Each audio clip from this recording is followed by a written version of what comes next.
हजारो लोकांना नोटिसा पाठवल्या. सकाळी जालन्यात कर्फ्यू लागू केला. देशातली पहिली घटना असं की दीपक बोराडे मुंबईला जाणार म्हणून कर्फ्यू. अरे राजा वाटले पाहिजे तुम्हाला. काय मिळवलं कर्फ्यू लावून? तुम्ही बांधू शकत नाही. मला कैद केलं, दिवसभर डांबून ठेवलं, रात्री कोर्टात नेलं. 3 दिवस माझ्या घराच्या भोवती सगळे पोलीस आहेत. 4-4, 5-5 गाड्या माझ्या भोवती आहे. हे सगळं घेऊन आलो ना. अरे नाटकावर तिथून आलो ना.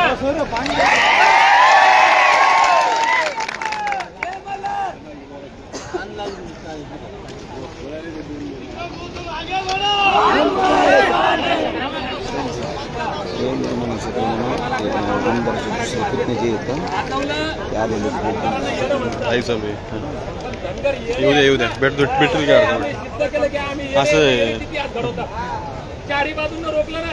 सगळे रस्ते बंद, गाड्या बंद, सगळं बंद. आले ना सगळे मल्हार मावळे. काय यंत्रणा लावली होती देवेंद्र फडणवीस साहेब? याच्यानंतर इशारा आहे तुम्हाला देवेंद्र फडणवीस साहेब. हत्यात घ्यायचं नाही धनगरांना. धनगरांच्या स्वाभिमानाला डिवचायचं नाही. ही लढाई दीपक बोराडेची नाही. ही लढाई महाराष्ट्रातल्या 2.5-3 कोटी धनगरांच्या अस्तित्वाची आहे.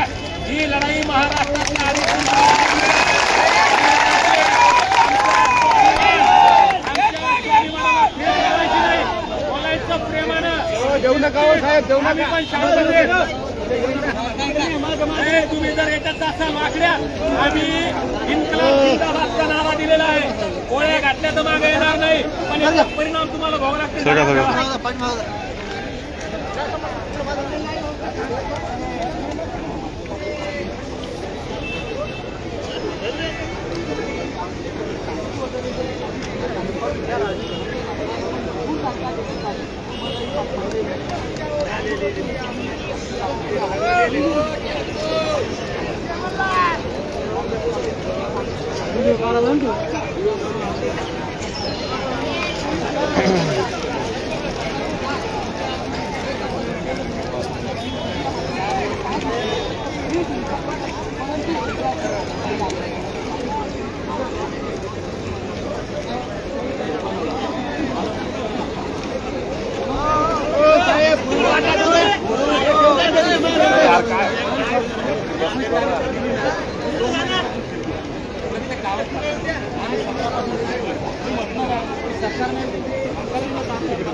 साईड लो भाऊ, आवाज जात नाही तिथपर्यंत. मला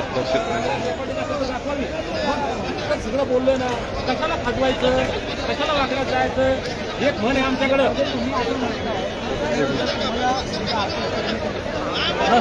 दादा एक मिनिट पुढे जागा मुंबईत आलो नसतो आज मुंबईत. आणि आज सुद्धा मी DCP साहेबांशी बोललो, साहेब तुम्ही खाजवलं, आम्ही इथपर्यंत आलो. आता तुमची आमच्या मी सांगितलं तुम्हाला नाही माहीत. मी त्यांना सांगितलं आत्ताही, आणि मी मीडियाच्या माध्यमातून संपूर्ण महाराष्ट्राला शांततेत जबाबदारी सांगतो. कोर्टालाही जबाबदारीनं माननीय उच्च न्यायालयाचा आदर करून सांगतो. सरकारची आमच्या या आंदोलनाविषयी काय भूमिका आहे ती सरकारनं स्पष्ट करावी. पोलीस प्रशासनाची आमच्या या आंदोलनाविषयी काय भूमिका आहे त्यांनी स्पष्ट करावी. त्याच्यानंतर आम्ही निर्णय घेऊ. 100% इथून जर शांततेत जायचं काम पडलं तर जाऊ, नाही तर मला गोळ्या घालेपर्यंत मी इथून हलणार नाही. एकतर मला असं उचलून 4 पाय 2 पाय हात धरून 4 लोकांना उचलून गाडीत कोंबावं लागेल. हे मल्हार मावळे देतील का मला माहित नाही. माझ्याबरोबर कोण कोण मरतील, कुठं कुठं मरतील महाराष्ट्रात मला माहित नाही. आपला नारा दिलेला आहे आम्ही. सर फिरे है सरफरोशी की तमन्ना अब हमारे दिल में है. देखना है जोर कितना बाजू फडणवीस में है.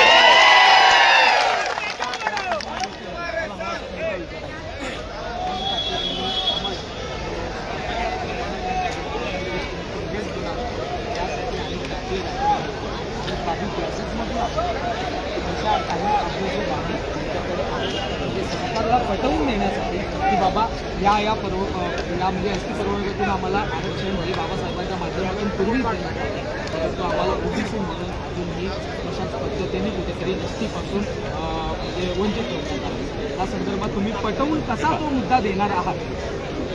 मी धनगर जमातीतील प्रत्येक मल्हार मावळ्याचा या राजकारण या आरक्षणाबाबतीत अभ्यास झालाय, प्रचंड अभ्यास आहे. पण आमचा अभ्यास आम्ही झिरो करतो. मला काहीच कळत नाही, मला काहीच समजत नाही. मला एक गोष्ट समजते ती म्हणजे बाबासाहेबांचं संविधान, आणि त्या संविधानामध्ये 36 नंबरला आम्ही आहोत. दुसरी गोष्ट, देवेंद्र फडणवीस यांनी लाखो लोकांसमोर सांगितलं होतं की तुम्ही आम्हाला सत्ता द्या, पहिल्या कॅबिनेटमध्ये देतो, कारण माझा या विषयावर अभ्यास झालेला आहे. माझ्याकडे गाडीभर ट्रकभर पुरावेत. आता माझी फडणवीस साहेबांना विनंती आहे,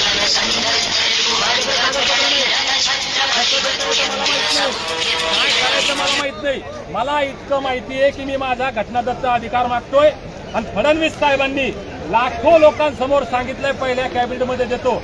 अरे काय करायचं करा, कसं द्यायचं ते द्या, धनगरांना एसटीचं प्रमाणपत्र द्या.